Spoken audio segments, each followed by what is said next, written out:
ഇന്ത്യയിലെ cinema censorship സംവിധാനത്തിനെതിരെ കടുത്ത വിമർശനവുമായി നടനും തിരക്കഥാകൃത്തുമായ രഞ്ജി പണിക്കർ. സിനിമകൾ സെൻസർ ചെയ്യുന്നത് ഏറ്റവും വലിയ അബദ്ധവും തട്ടിപ്പു പരിപാടിയുമാണ് എന്ന് അദ്ദേഹം തുറന്നടിച്ചു. അധികാരം കൈയാളുന്ന രാഷ്ട്രീയ പാർട്ടികളുടെ ഇഷ്ടത്തിനനുസരിച്ച് ആളുകളെ നിയമിച്ചുകൊണ്ട് ഇഷ്ടമില്ലാത്ത കാര്യങ്ങളെ സെൻസർ ചെയ്യാനുള്ള ഒരു രാഷ്ട്രീയ സംവിധാനമായി ഇത് മാറിയെന്നും ഈ സംവിധാനത്തോടും അതിന്റെ സമീപനത്തോടുമാണ് പ്രതികരിക്കേണ്ടതെന്നും രഞ്ജി പണിക്കർ പറയുന്നു.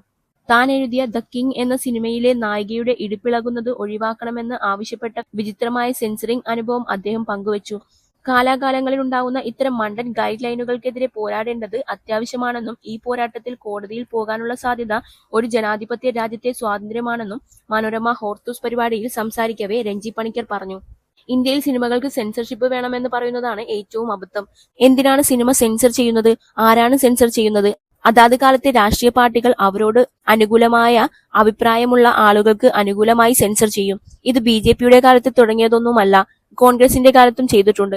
ആര് അധികാരത്തിലിരിക്കുന്നോ അവർക്കിഷ്ടമുള്ള ആളുകളെ അവർക്കിഷ്ടമില്ലാത്തതിനെ സെൻസർ ചെയ്യാൻ വേണ്ടി നിയമിക്കുന്ന ഒരു സംവിധാനമാണിത്. എന്തൊരു തട്ടിപ്പ് പരിപാടിയാണ് ഇന്നത്തെ കാലത്ത്. ഒരു സിനിമ സെൻസർ ചെയ്യാതെ യൂട്യൂബിലിട്ടാൽ തീർന്നു. ആര് ചോദിക്കും? സെൻസർ ബോർഡ് ചോദിക്കുമോ? ഇല്ല.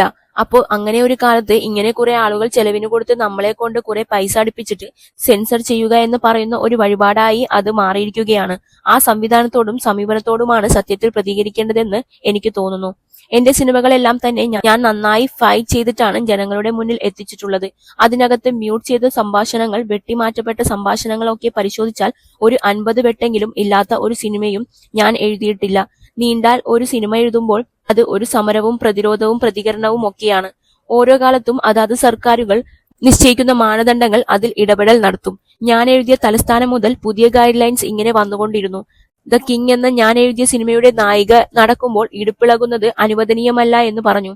ലോകത്ത് ഏത് പുരുഷനും സ്ത്രീയും നടന്നാലും പല താളത്തിൽ പല വിധത്തിൽ ഇടുപ്പിളകും. അത് ഇളകാതെ എങ്ങനെയാണ് നടക്കാൻ പറ്റുക? ഇതെല്ലാം മണ്ടത്തരങ്ങളാണ്. കാലാകാലങ്ങളിൽ ഉണ്ടാകുന്ന മണ്ടൻ ഗൈഡ് ലൈനുകൾ നടപ്പിലാക്കുക എന്നൊരു വലിയ ഭാരമാണ് പലപ്പോഴും ഉണ്ടാവുക. അതിനോട് യുദ്ധം ചെയ്യുക തന്നെ വേണം. നിങ്ങൾക്ക് കോടതിയിൽ പോകാനുള്ള ഒരു ഓപ്ഷൻ ബാക്കിയുള്ള ഒരു രാജ്യമാണിത്.